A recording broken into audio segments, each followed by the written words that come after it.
मैया बोली लाला ऊधमी है गो तो को आज मैं दंड दूंगी। और मैया लाला को पकड़ करके ले गई और एक ऊखल से बांध दियो। बंध भी नहीं पा रहे हैं ठाकुर जी, बार बार रस्सी छोटी पड़ रही है, लेकिन स्वयं ही कृपा करके मैया के मुखमंडल को देख करके ठाकुर जी के मन में भाव आयो, मैया इतना श्रम कर रही है मैं बंध जाऊं। और ठाकुर जी बंध गए। आज तो को ना दूध मिलेगा, ना रोटी मिलेगी, ना मक्खन मिलेगा, खड़ो रही यहीं पे धूप में। ऐसा कहकर के मैया तो चली गई। ठाकुर जी सोचे अब मैं कहां करूं।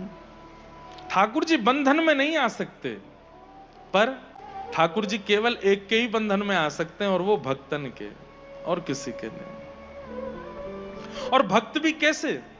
जिनके चित्त में प्रेम लक्षण हो, उसके बंधन में ठाकुर जी बंध जाते हैं। ठाकुर जी बंध गए। थोड़े थोड़े खिसक के आगे निकले तो दो वृक्ष खड़े थे।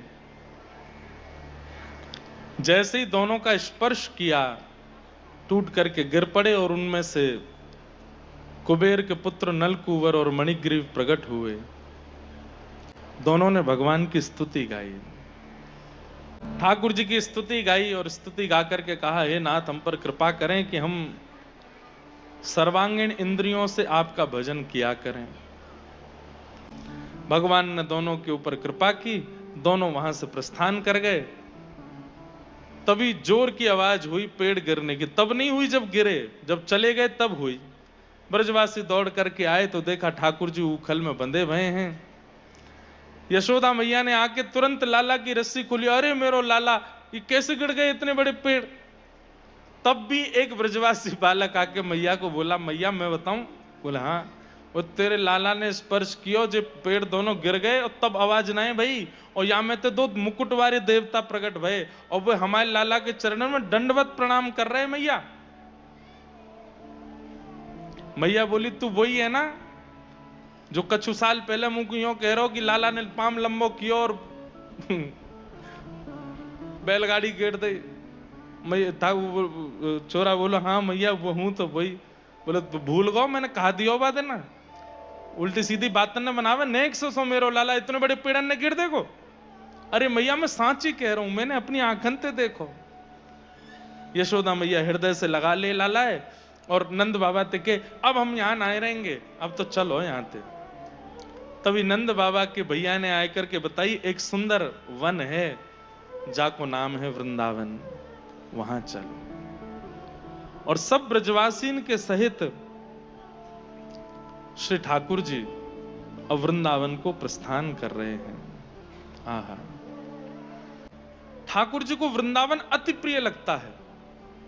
हर प्रकार से ठाकुर जी को सुख प्रदान करने वाला है श्री वृंदावन। इसलिए ठाकुर जी इतने प्रसन्न हैं जब से नंद यशोदा लेकर के निकले हैं वृंदावन की ओर। क्यों? क्योंकि वृंदावन स्वयं किशोरी जी के हृदय से प्रकट है। वृंदावन की रचना ब्रह्मा ने नहीं की है, वृंदावन की रचना विश्वकर्मा ने नहीं की है। वृंदावन की रचना तो हमारी श्याम सुंदरा श्री किशोरी जी ने की है, लाडली जी ने की है। इसीलिए गाते हैं हम, श्यामा हृदय कमल सो प्रगट्यो, श्यामा हृदय कमल सो प्रगट्यो, श्याम हृदय कुभार वृंदावन प्यारो वृंदावन, वृंदावन प्यारो वृंदावन। किशोरी जी के हृदय से प्रकट है और ठाकुर जी को भा रहा है। इसलिए ठाकुर जी को अति प्रिय है, क्योंकि वृंदावन की संरचना श्री किशोरी जी ने की है। स्वयं अपने हस्त कमलों से वृंदावन को प्रकट किया है।